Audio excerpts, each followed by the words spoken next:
Hello Pilipinas, magandang gabi sa inyo lahat. Ito si Mike Padua at nakatuloy tayo sa pinaka-latest update. Ito na po ang initial update sa bagyong si Christine. Malapit na po ito. Pumasok ng Philippine Area of Responsibility at in-upgrade na rin ito ng Joint Typhoon Warning Center pati na rin sa Japan Meteorological Agency. Ito may ID number na po na 22W pang 22 bagyo sa Western Pacific Ocean at pang 11 bagyo sa loob ng Philippine Area of Responsibility or tinatawag natin pang 11 Philippine Tropical Cyclone, okay, for 2024. Ito po para sa ngayong linggo ng gabi, October 20, 2024. Tagalog version po ito, pinaglilingkod sa inyo ng Typhoon 2000 at ng Naga College Foundation. At bago tayo magsimula, gusto kong pasalamatan ang ating partners, ang Aboitiz Power, Bank of the Philippine Islands Sustainable with You. Yung interested, click lang po ang link dito.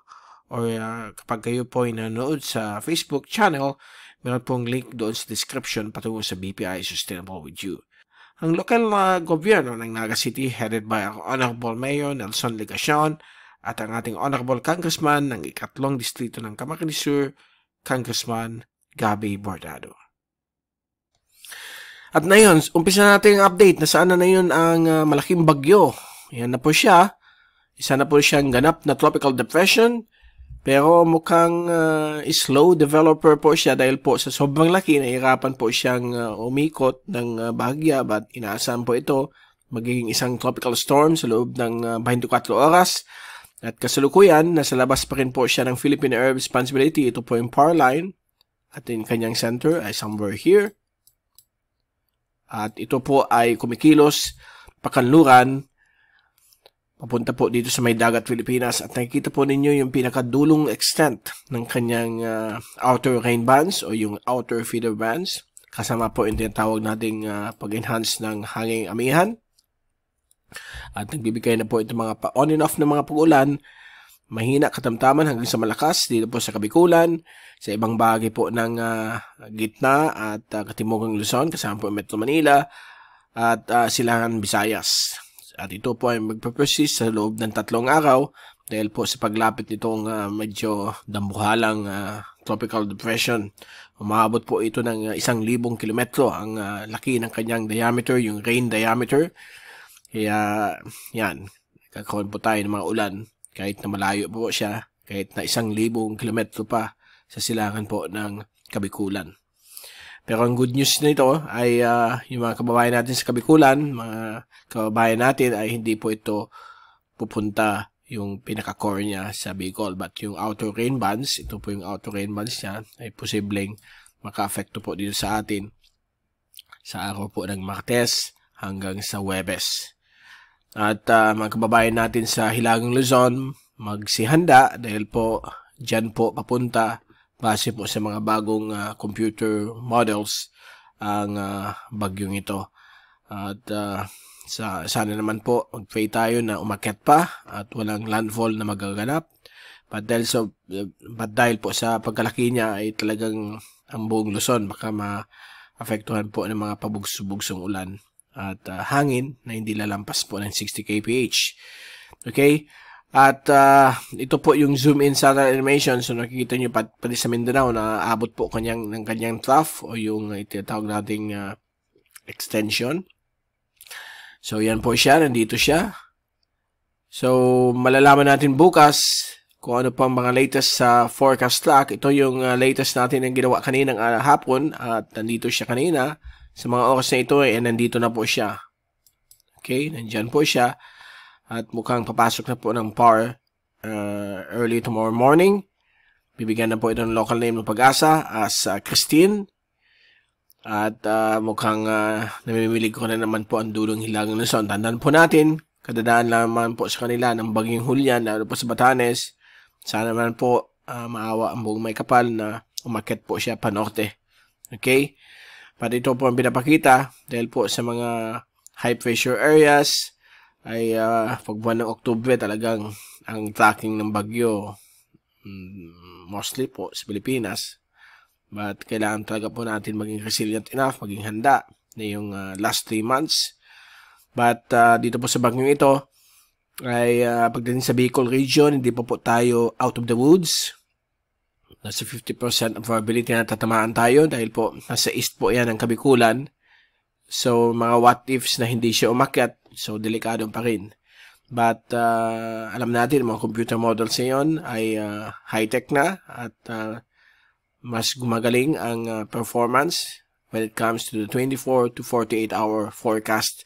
At halos yung dalawang computer models na magaling, American at European model, ay nagsasuggest na ito po ay aakyat patungo po dito sa may North Philippine Sea. At itong forecast nito ay magiging typhoon po siya. Although pag zoom natin itong zoom in track natin, ay dinagdagan po natin ng forecast confidence. Kasi ito po yung forecast na 3, 4, 5 days from now. Siyempre, akala nila sure na ito, but take note, ang forecast confidence niyan ay napakababa, lalo na po dito. Very low. So, pwede po pong magbago. Ang pray natin ay sana gumanyan na lang siya at wala na pong landfall sa ating kapuluan. So, it depends po yan sa sumisirang frontal system sa taas, dun sa high pressure ridge. Pag nabuksan masyado yan, ang track po niyan ay papunta dito. So, yan po ang ipinipray natin. So, medyo matagal pa po yan. So, malalaman natin kung may pagbabago. But ang kababayan natin sa Luzon, maganda po. Dahil po, medyo malaki po itong system na ito. Ang latest nga na yun, ay mukhang hindi na po magiging typhoon. Baka tropical storm na lang pagdaan dito. Dahil po, magkakaroon po ng pagtaas ng wind shear. Yung upper level winds dito, para hindi masyadong lumakas itong bagyong si Christine. Ito po yung track ng Joint Typhoon Warning Center. Medyo sa may Balintang or sa Babuyan Cubao Islands ang kanyang daan. Tropical storm lang po. At severe tropical storm, pagdaan niya dito, 110 kph. So, yung tracking natin kanina na medyo mataas, galing po yan kaninang umaga sa mga forecast models. So, bukas, paglabas natin ng unang advisory, kasi storm watch lang po ito, pag-release natin ng advisory bukas ng umaga, baka magbago po ang wind forecast natin. Okay? Kasi same lang po ang source natin. So, most likely, magiging severe tropical storm unless may pagbabago po sa upcoming na numerical computer models. Sa Japan, ganun din po ang track, similar sa JTWC. Sa atin, dito lamang po. But no worries, magbabago pa po yan. Base lang po yan sa computer output ng mga models kaninang umaga. Kasi alas 2, ginawa natin yung umaga pa yan. Ito yung pang hapon na po ito. So, yan po ang changes. So, let's hope and pray na sana umakyat pa rin itong system na ito. At ito po yung rain forecast. So, patuloy pa rin na apektado tayo ng pinaka-westernmost rain bands o feeder bands itong bagyong ito hanggang sa darating pong Huwebes o Biyernes. So, matagal po tayong uulanin. Hindi naman po continuous, on and off. Minsan mahina. Kaya na yung gabi, medyo very light rain sa labas. Kanina, medyo malakas. So, yung ulan na 10 to 50 millimeters ay mukhang maapektuhan po ang ibang portions po ng Kabikulan, kasama po ang Naga. Samantala, ang Catanduanes ay pwedeng maka-experience ng ulan. Gayun din po ang mga coastal areas po ng Bicol Region at ibang parte po ng Southern Camarines Sur pwedeng maka-experience ng ulan na aabot ng 50 millimeters. At ang Karamuan Peninsula, yung Partido District, Sirumag, Garcia-Torena, Karamuan, Tinambak, Camarines Norte ay mukhang magkakaroon din mga ulan na 30 to 50 millimeters. At yung pinakagrabe dito naman po sa Catanduanes, pwede umabot po ng almost 100 millimeters ang ulan.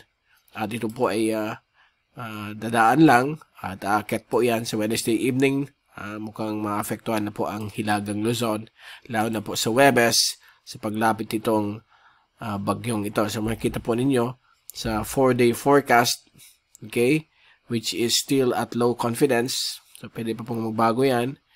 Mukhang 30 to 100 millimeters ang ulan ang posibleng bumagsak dito sa Hilagang Luzon.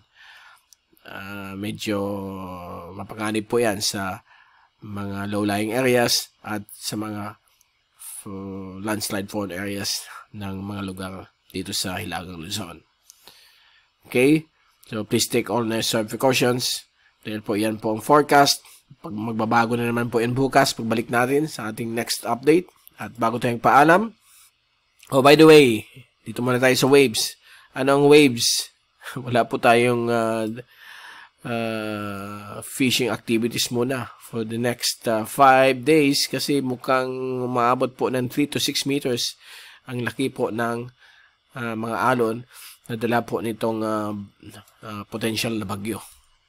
Okay, bagyo na nga siya pero potential na tropical storm o minimal typhoon. So, sa ating multimodal diagnostic comparison ng mga iba-ibang computer models, ito po yung tracking niya towards Northern Luzon. At ang intensity forecast ay meron iba na umaabot po ng Category 3, 185 kph o 100 knots.